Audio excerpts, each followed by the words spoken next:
Good evening, everyone. Welcome to this session. I appreciate your time and enthusiasms. So, let's begin our lessons and explore today's topic in depth. In the last sessions, we covered our pronoun changing, and today's we will build on that and learning and something new. So, let's get started. So my dear students, in the last topic just we have discussed कि हम लोगों ने pronoun changing को सीखा था कि how we have to change the pronoun if in narration is given.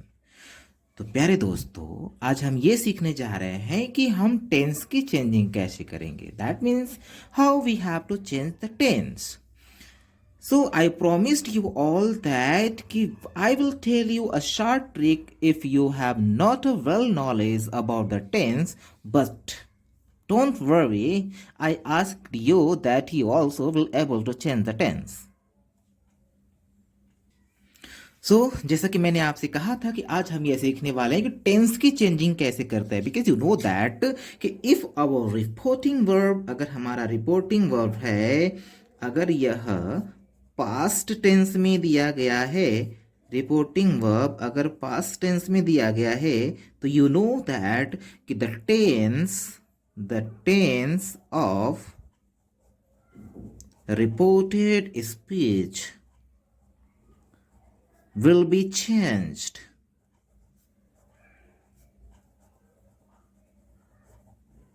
Right? My dear students, if our reporting verb has been given in the past tense, so the tense of reported speech will be changed. You know, if the tense of reported speech has been given in the present tense, so it will convert it into the past tense. अगर हमारा tense reported speech का जो tense है, अगर वो present tense में दिया गया है तो हमें उसको पास्ट टेंस में कन्वर्ट करना पड़ता है, राइट. बट यहां पर ये आता है कि सपोज दैट कि if you have no well knowledge about the tense, so how can you change.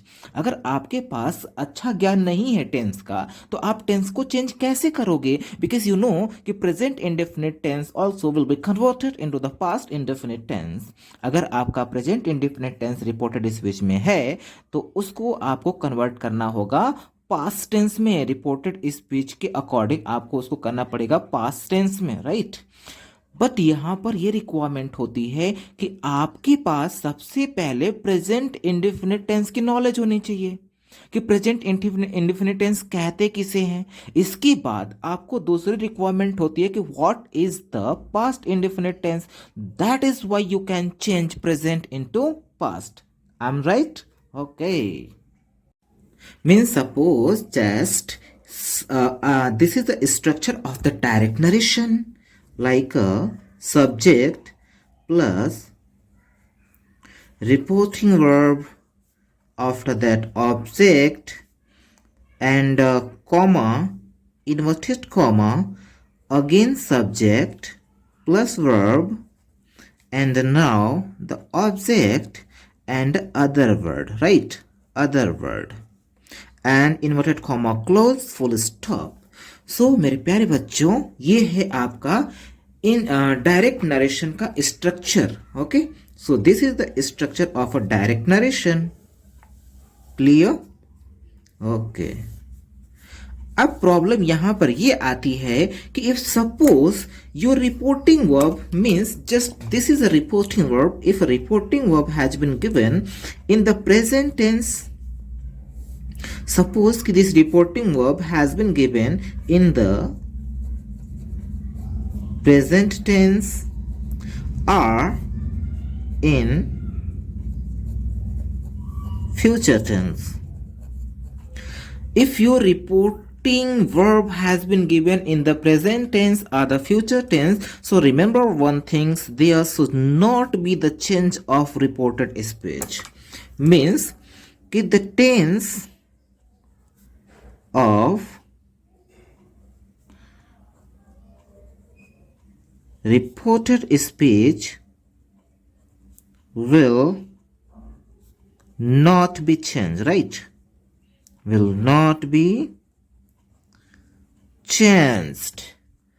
देखिए, मैं ये बताना चाह रहा था कि एक्सेप्ट करें कि अगर यहाँ पर आपका रिपोर्टिंग वर्ब अगर प्रेजेंट टेंस में दिया है और फ्यूचर टेंस में दिया है, तो आपको जो ये डबल इन्वर्टेड कॉमा के अंदर जो टेंस होगा वो बिल्कुल भी कन्वर्ट नहीं किया जाएगा। जिस फॉर्म में यहाँ पर टेंस रखा होगा उसी फॉर्म में आपको छोड़ देना होगा। But listen to me carefully, I am talking about only the tense, I am not talking about the pronoun, right. मैं प्रोनाउन की बात नहीं कर रहा हूं। प्रोनाउन तो चेंज होगा ही, लेकिन आपका टेंस चेंज नहीं होगा।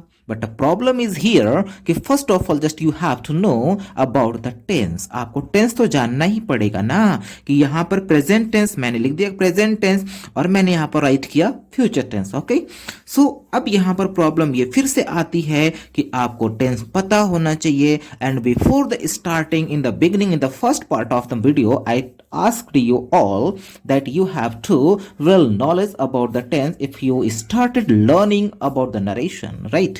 मैंने आपको बताया था कि अगर आप नरेशन पढ़ना स्टार्ट कर दिए हैं, इसका मतलब यह है कि आपको टेंस आता है। Without the tense, it is not possible to change and to solve the problem of a narration. But don't worry, if your teachers is here, so what the fear? So, मेरे प्यारे बच्चों, अब हम देखते हैं just listen.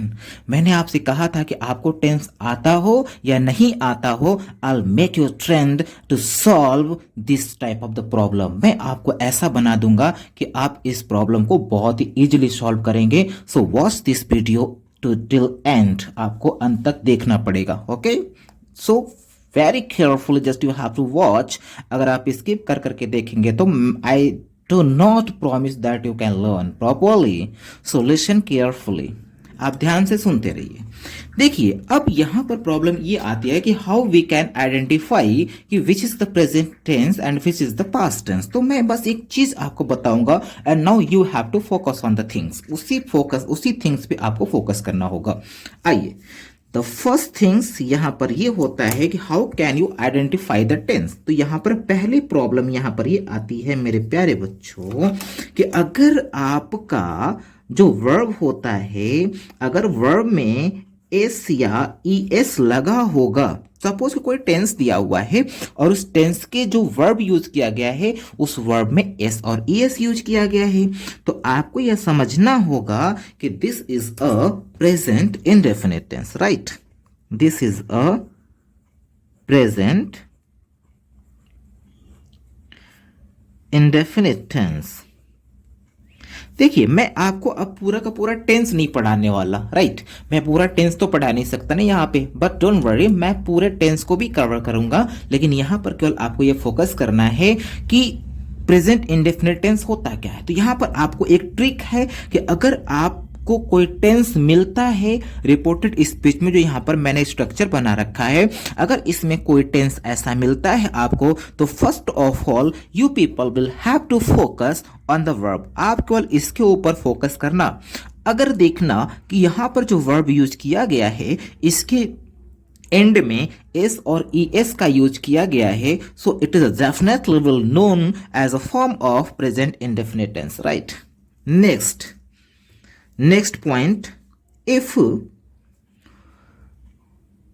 Verb has been used in the first form, अगर देखना कि सब्जेक्ट के जस्ट आफ्टर वर्ब की फर्स्ट फॉर्म यूज की गई है, तो भी in this condition also it is known as a present indefinite tense, right. Next पहचान क्या होती है प्रेजेंट इंडेफिनिट टेंस की, कि just focus that if do और does, okay, if do or does has been given, so it is also the simplification of the present indefinite tense। Okay, अगर यहां पर क्या कह रहा है कि इफ डू और डज यूज किया गया है, तो इसे भी आप क्या कहोगे, इसे भी आप प्रेजेंट इंडेफिनिट टेंस कहोगे। And my dear students, in the last just I want to make you understand, because the other students also be the confused, they cannot understand that it is a present or it is a continuous. So listen and let me clear that what is this। जैसे suppose कि बहुत से लोग ये होते हैं कि उनको लगता है कि अगर इज एम आर आ गया है, दैट मीन्स यह क्या हो गया, आपका कंटिन्यूअस फॉर्म हो गया। So my dear students, it is not completely correct. ये पूरी तरह से सही नहीं है। Just I am talking you people will have to focus on the verb. आप हमेशा ही अगर टेंस पहचानना चाहते हैं तो आप हमेशा ही वर्ब पर फोकस करना। क्लियर? आगे देखते हैं। अगर मैंने कहा कि इज यूज किया गया है, एम यूज किया गया है, आर यूज किया गया है, तो आपको यह देखना होगा कि after this is am are if the other word, यहां पर अगर अदर वर्ड यूज किया गया होगा तो in this case it is also known as a present indefinite tense. Clear? देखो यहां पर होता है कि अगर इज एम आर के बाद वर्ब की आई एन जी फॉर्म अगर यूज की जाती है तो उसे हम कहते हैं present continuous. But here is not the participle is not the verb plus ing. In this case it will not known as a present continuous, right? अगर नेक्स्ट पार्ट सेकेंड देखते हैं। सेकेंड पार्ट में just I want to make you understand कि if is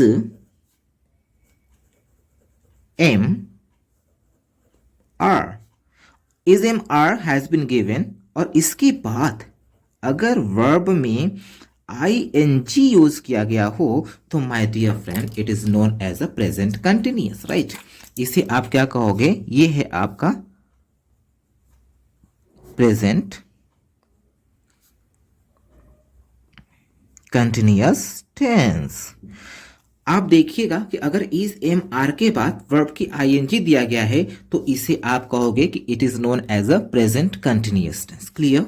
next point number third, suppose that if has or have plus verb in the third form, right? अगर यहां पर दिया गया है हैव और हैज का यूज किया गया है लेकिन इसके बाद वर्ब जो यूज की गई है वो वर्ब की थर्ड फॉर्म यूज की गई है, so it is known as present perfect tense. Clear? It is known as present perfect tense. And in the end, if has or have plus been and now in the end verb plus ing, so it is known as present perfect continuous tense. Clear? तो ये है पूरी complete आपके present tense को पहचानने का एक short trick. That means you can identify the tense of the present. Okay, आप इसके अकॉर्डिंग प्रेजेंट देखो। यहां पर क्या था, अब आपको टेंस जानने की आवश्यकता नहीं है, just you all will have to focus.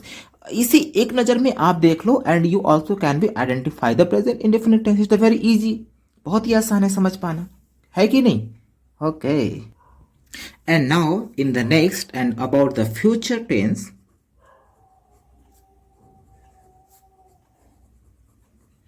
about the future tense. So the first things just you have to focus if will or shall plus verb in first form, so it is known as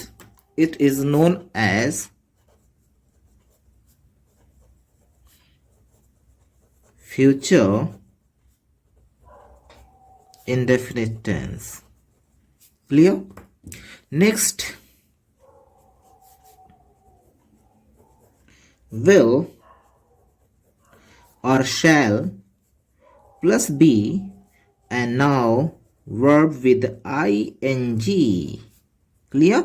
देखिए, will और शैल के बाद अगर B का use किया गया हो और इसके बाद वर्ब में आई एन जी का यूज किया गया हो तो my dear friends just you have to know that it is a future continuous tense.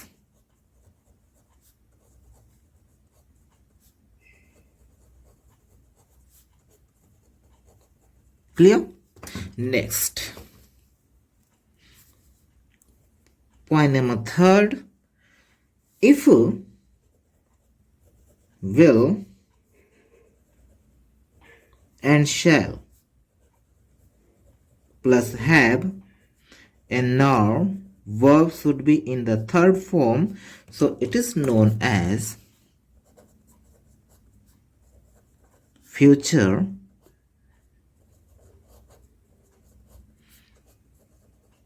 perfect tense. Clear? And in the last, just I want to make you understand, if will, shall plus have, and now been plus verb with ing, so it is known as future perfect continuous tense. Future perfect continuous tense. Is that clear? तो अभी तक तो मैंने आपको ये समझाया कि आप पहले तो ये पहचान लो कि अगर आपकी रिपोर्टिंग वर्ब कहीं इस फॉर्मेट में आ रही है तो मेरे प्यारे बच्चों आपको बिल्कुल भी रिपोर्टेड स्पीच के टेंस को चेंज करना ही नहीं है। इसलिए मैंने ये सिखाया कि आपको पहले ये तो पहचान लो कि प्रेजेंट टेंस क्या होता है और फ्यूचर टेंस क्या होता है। ओके, अब यहां पर देखो कि अगर आपके रिपोर्टिंग वर्ब इस फॉर्मेट में अगर आती है, आपका reporting verb present indefinite, present continuous, present perfect continuous tense के फॉर्मेट में आता है, दैट मीन्स कि you will not have to change the tense of reported speech. I think it is a clear.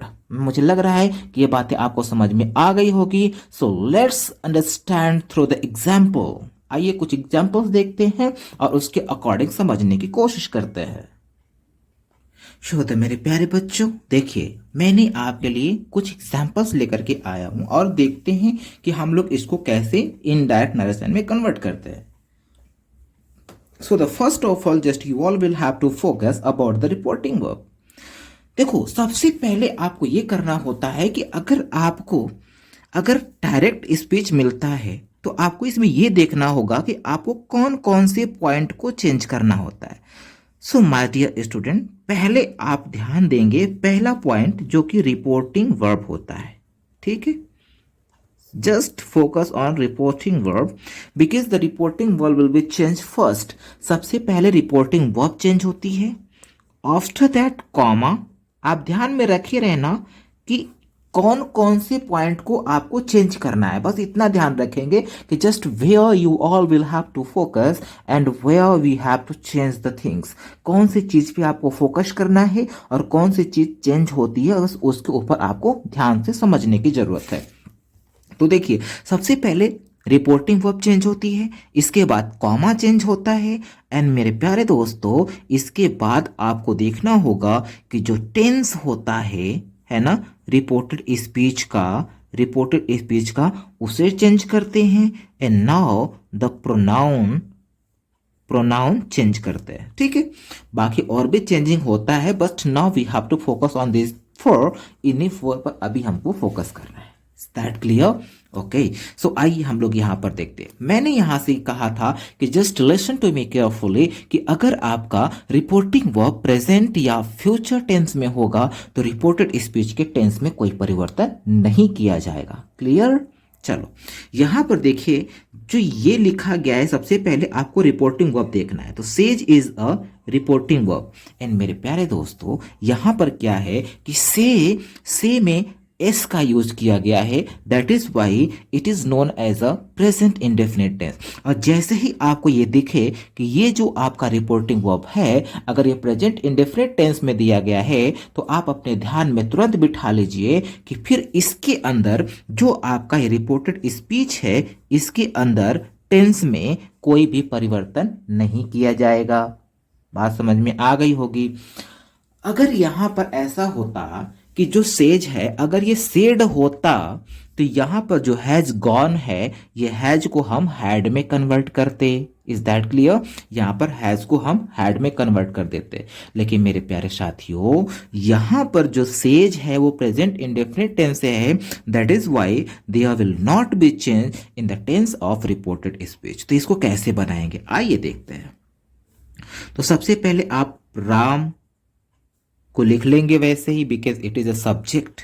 उसके बाद सेज, और इस comma, देखो मैंने क्या कहा, रिपोर्टिंग वर्ब को चेंज करेंगे, लेकिन यहां पर अगर सेज है तो सेज में कोई चेंजिंग नहीं होगा। इसके बाद आप कॉमा को हटाएंगे, तो यहां से कॉमा और इन्वर्टेड कॉमा दोनों को एक साथ हटाते हुए क्या करेंगे, यहां पर आप दैट का यूज करोगे। क्लियर?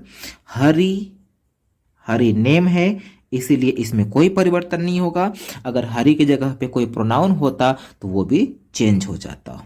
तो हरी हैज गॉन टू आगरा। बात समझ में आ गई होगी, मुझे लगता है आप समझ गए हैं। तो चलिए इसे आप जल्दी से सॉल्व करके बताएं कि इसे कैसे करेंगे। ठीक है, चलो देखते हैं। शोहन विल से, अब यहां पर क्या है, विल का यूज किया गया है। अब विल का यूज किया गया है तो अभी मैंने आपको बताया कि अगर विल का यूज होता है और उसके बाद अगर वर्ब की फर्स्ट फॉर्म होती है तो उसे हम समझते हैं कि वह फ्यूचर का इनडेफिनिट टेंस है। ठीक है, तो यहां पर देखिए जो से है ये क्या है, ये है आपका वर्ब की फर्स्ट फॉर्म, इसीलिए इसे हम कहेंगे कि आपका रिपोर्टिंग वर्ब फ्यूचर के इनडेफिनिट टेंस में दिया गया है। That is why the tense of the reported speech will not be change. अगर यह आपका विल नहीं होता और यह से को सेड में किया गया होता तो यहां का इज क्या हो जाता, इज वॉज हो जाता। ओके, समझ में आ गया? ओके, आइए देखते हैं इसको कैसे करेंगे। Sohan will say, Sohan will say, और ये कॉमा को हटाएंगे और आप यहां पर दैट लगाएंगे। That Asha is very intelligent. Okay, समझ में आया? गुड। आइए नेक्स्ट देखते हैं। यहां पर है, अब मैंने अपने दिमाग में ये मत करना है कि सर इतने देर से कह रहे हैं कि सेड होगा, सेड होगा, सेड होगा। हाँ बिल्कुल, अगर सेड होगा तो यहां का टेंस आपका चेंज होगा। ठीक है, तो यहां पर देखिए क्या आ गया, said to. Okay, said to आ गया, तो क्या हम इसके टेंस को चेंज करेंगे? जो विल है क्या इसका वुड होगा? तो मेरे प्यारे बच्चों आंसर ये होगा कि नो। क्यों नहीं होगा? क्योंकि आप यहां पर देखिए कि सेड टू के पहले क्या है, सेड टू के पहले हैज है, और हैज जैसा कि मैंने अभी आपको बताया कि अगर हैज और हैव का प्रयोग किया गया होगा तो उसे आप प्रेजेंट समझिएगा। ओके, तो यह क्या है, यहां पर हैज का यूज किया गया है, that is why it is also known as a present perfect tense. So your reporting verb again has been given in the present tense, तो आपका रिपोर्टेड स्पीच का विल बिल्कुल भी चेंज नहीं होगा। क्लियर? तो आइए देखते हैं इसको कैसे हम लोग कन्वर्ट करते हैं। तो ही हैज और सेड टू को, मेरे प्यारे बच्चों अगर आपने फर्स्ट वीडियो देखा होगा तो आपको पता होगा कि मैंने वहां पर बता रखा है कि इस रिपोर्टिंग वर्ब की चेंजिंग कैसे करती है। अगर आपने नहीं देखा है तो आप जाइए, है ना, मेरे प्ले बॉक्स में, वहां पर आप देखें और वहां पर आपको हमारे नरेशन का फर्स्ट वीडियो मिल जाएगा, और वहां पे मैंने थॉरली इंट्रोडक्शन वीडियो में मैंने सारी चीजें आपको बता रखा है। ठीक है, तो यहां पर देखिए अब हम कैसे चेंज करेंगे कि ही हैज सेड को क्या करेंगे, टोल्ड में कन्वर्ट कर देंगे। क्लियर? टोल्ड मी, इस कॉमा को हटाएंगे, यहां पर आप दैट लगाएंगे। एज यूजुअल आपने देखा पीछे भी हम लोग दैट का यूज करते आ रहे हैं। That Ravi will join the camp। Okay, तो आपने देखा कितनी आसानी से हम लोग नरेशन को कर रहे हैं, बहुत ही इजी और बहुत ही प्यार से हम लोग पूरे नरेशन को खत्म कर देंगे। आपको पता भी नहीं चलेगा कि कब आपको समझ में आ गया और कब आप नरेशन के मास्टर बन गए। ठीक है, so believe on me and be continue and wait for the next part. अगर आपको मेरी यह वीडियो पसंद आ रही होगी तो कृपया कमेंट में अपना सलाह जरूर दीजिएगा और इसे लाइक, शेयर और सब्सक्राइब भी करें ताकि जो दूसरे स्टूडेंट हैं उनका भी कुछ प्रॉफिट हो सके। Okay, so bye bye, we will meet again tomorrow.